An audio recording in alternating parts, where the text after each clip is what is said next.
Bismillahirrahmanirrahim. Assalamualaikum warahmatullahi wabarakatuh. Alhamdulillah, salatu wassalamu ala rasulillahi wa ala alihi wa sahbihi wa mawalah ma ba'du. Ikhwatal Islam rahimani wa rahimakumullah. Setelah mempelajari ilmu nahwu dan ilmu sharaf, sekarang kita akan mempraktekkan baca kitab ya. Jadi senjatanya adalah ilmu nahwu dan ilmu sharaf yang sudah pernah kita pelajari sebelumnya. Dan kitab yang akan kita kaji adalah kitab At-Tanbihat Al-Mukhtasarah. Ini kitab syarah dari Al-Wajibat Al-Mutahatimat. Nah, sebelum kita memasuki bahasan baca kitab, ada beberapa tips yang perlu diperhatikan ya. Ini tips teknis ya, bagaimana kita mempelajari atau membaca Arab gundul untuk pemula. Ini kitabnya bisa dibeli atau bisa di-download via wakfiyah.com. Kemudian beberapa tips membaca kitab gundul ya. Nanti dalam bahasa Arab itu kan ada dua jenis jumlah ya, atau kalimat sempurna.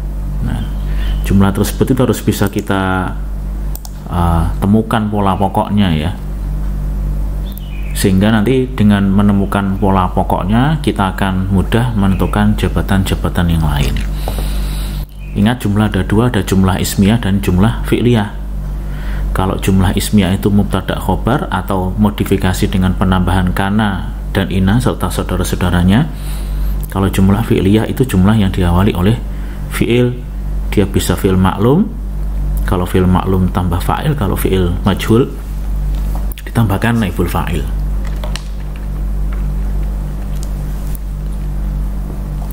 Taib ya, ini harus bisa dianalisis ya, harus ketemu struktur pokoknya. Kemudian ya, tipsnya kalau untuk pemula, carilah makna dari setiap kata ya. Misalkan kita plot dulu satu jumlah ya, atau satu paragraf juga boleh. Carilah makna kata per kata sampai ketemu semua. Karena dari mencari makna tersebut ya, di samping kita bisa lebih ahli dari sisi sorofnya, atau lebih mudah untuk, atau lebih cepat menghafalkan mufradatnya, nanti kita juga akan lebih mudah untuk mendapatkan atau menganalisis jabatan kata itu apa. Kalau kita nggak paham maknanya susah ya. Dan kemudian upayakan untuk mentasrif. Kalau memang bisa ditasrif, ketemu fi'il, ditasrif, ketemu isim yang ada masuk ke dalam satu tasrif, ditasrif. Sehingga semakin lama kita latihan mentasrif, semakin kokoh, semakin kuat aplikasi tasrif kita. Ya, ini bisa dilatih baik secara istilahi maupun lughawi. Kemudian yang ketiga, kalau nanti misalkan ketemu mufradat baru, dicatat ya, mungkin di HP atau di kertas boleh juga. Misalkan seperti ini, kita ketemu fi'il, karena fi'il itu kan misalkan dia fi'ilnya sulasi mazid, sulasi mujarrad, kita kan nggak tahu nih ya harokatnya fa'ala, fa'ila atau fa'ula ya. Kemudian ditambahkan strip yang menunjukkan babnya, misalkan fathah di sini, strip di fathah berarti fathah yaftahu, ini menunjukkan harokat ain fi'il pada fi'il mudhari'. Kemudian setelah itu disusul dengan masdar ya, makanya di sini dicatatnya seperti ini, fathah yaftahu fathan, itu artinya membuka ya. Jadi kita mencatatnya fi'ilnya, kemudian masuk bab mana dan masdarnya.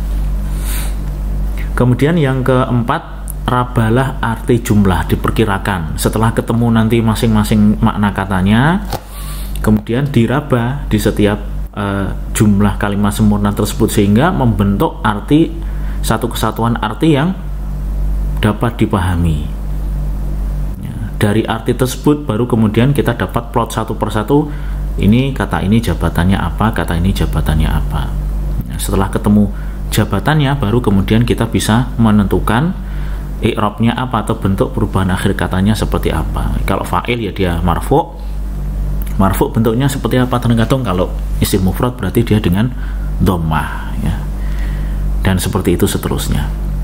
Kemudian yang kelima, sering membuka kamus. Ya, otomatis nanti kalau kita sering baca kitab, menganalisis kata satu persatu, nanti akan sering membuka kamus, sehingga makin terbiasa melakukan pencarian kata. Saya sangat menyarankan untuk pemula menggunakan kamus yang bukan model aplikasi ya, karena itu cepet banget dapatnya ya, tapi nanti kita nggak akan dapat ilmunya kalau bisa menggunakan kamus beneran seperti kamus Al-Munawwir ya. Kalau kita menggunakan kamus aplikasi, seringkali misalkan kita mencari kata yaftahu, sedang membuka, langsung dari ya ketemu. Tapi kalau kita mencarinya dari kamus Al-Munawwir, kita harus mencarinya dari huruf aslinya, yaitu fataha, yang justru seperti itu malah membuat kita semakin mengerti.